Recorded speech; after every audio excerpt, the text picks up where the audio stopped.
अवधूत चिंतन श्री गुरुदेव दत्त। हाय, कसे आहात?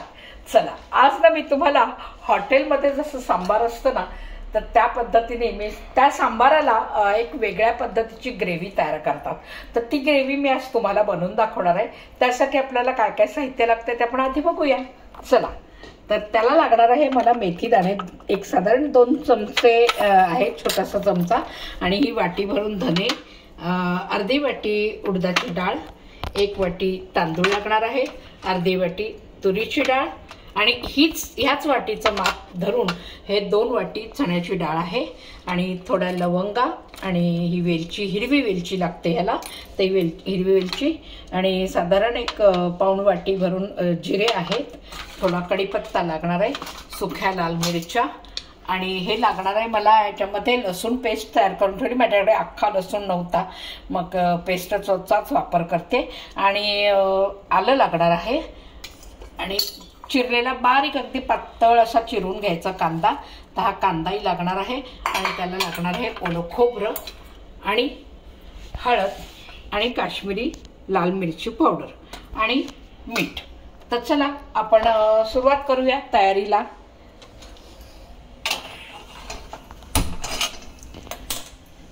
तर आता मी इथे कढई ठेवली आहे तापवायला। तर मला आता त्याच्यामध्ये थोडंसं हे मसाले जे आहेत ना ते सगळे भाजून घ्यावे लागतात, त्यामुळे त्याला लागणार आहे मला थोडं तेल।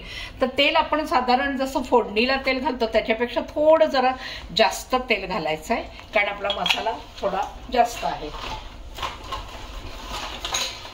तर आता ही कढई मी ठेवली, तेल घातलेलं आहे, आणि त्याच्यामध्ये मी घालणार आहे ही जिरं घालते,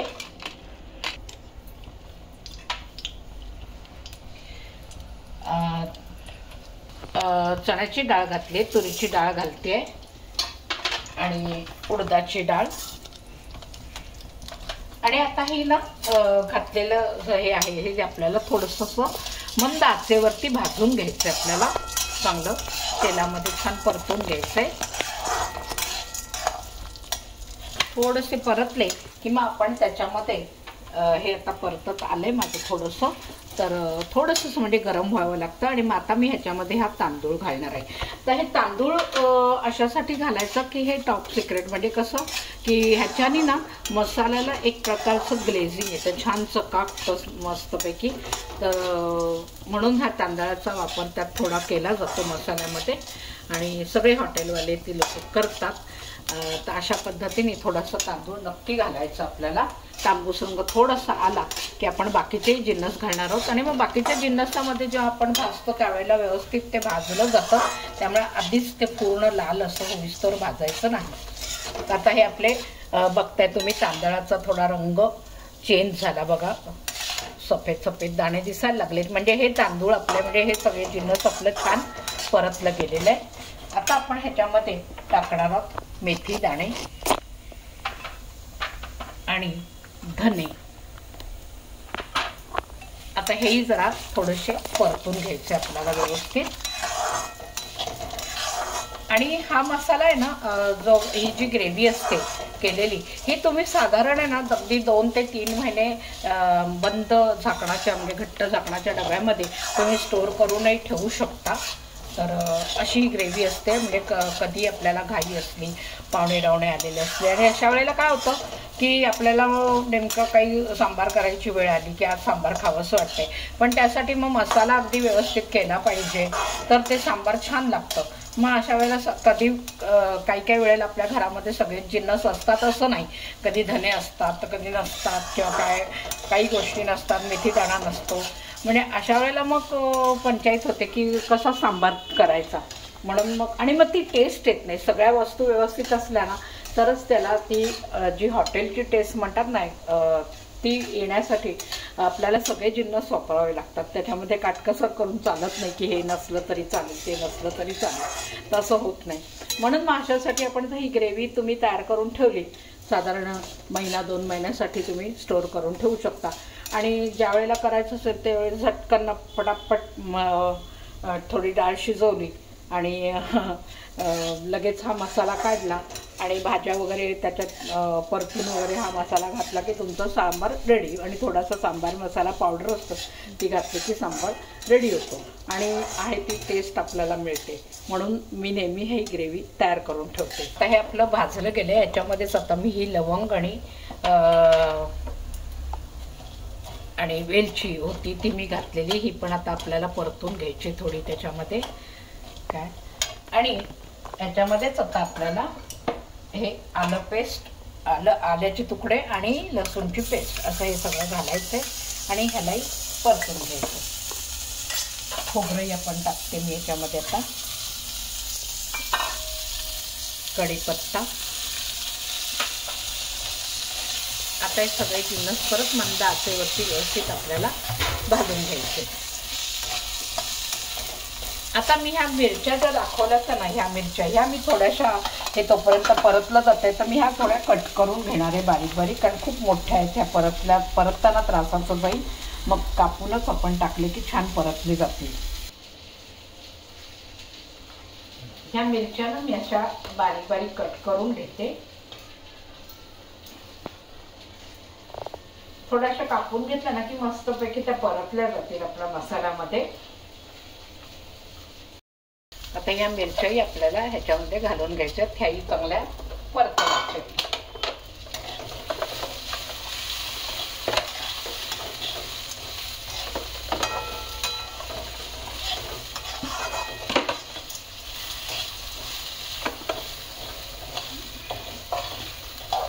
आता ह्याच्यामध्ये तो चिरलेला कांदा जो आहे तोही मी आता ह्याच्यामध्ये घालून घेणार आहे आणि तोही आपल्याला ह्याच्यात छान मंद आचेवर आता व्यवस्थित टाकायचा आहे.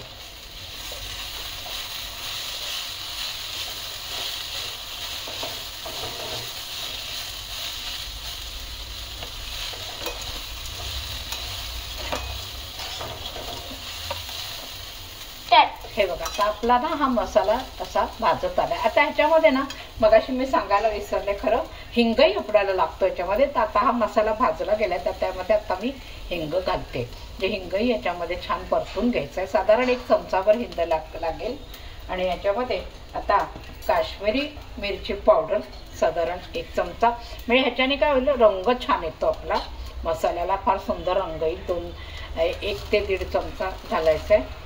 आणि हळद घालायची आहे साधारण 1.5 चमचा.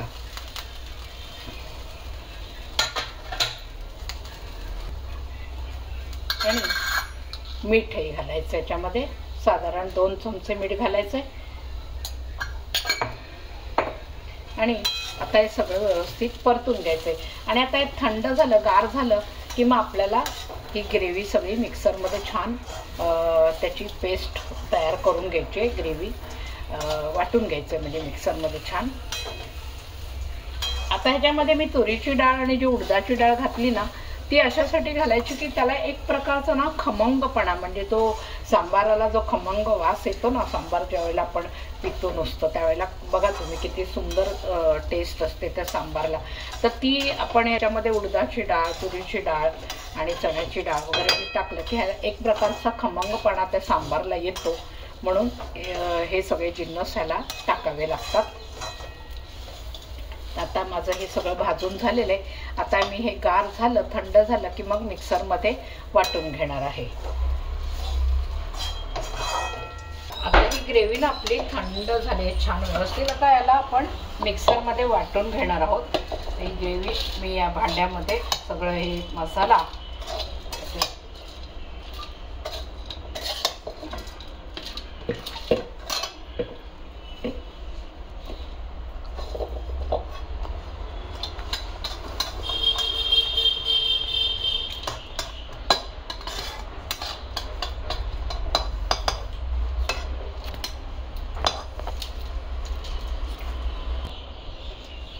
आता आपल्याला व्यवस्थित बारीक अगदी वाटून घ्यायचंय.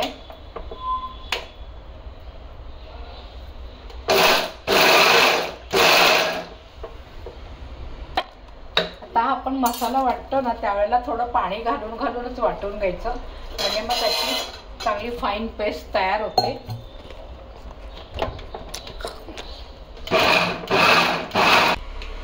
हे बघा, हे ना अशा पद्धतीने आपलं छान अशी ग्रेव्ही ही तयार होते. इतकी छान अशी सॉफ्ट अशी झाली पाहिजे.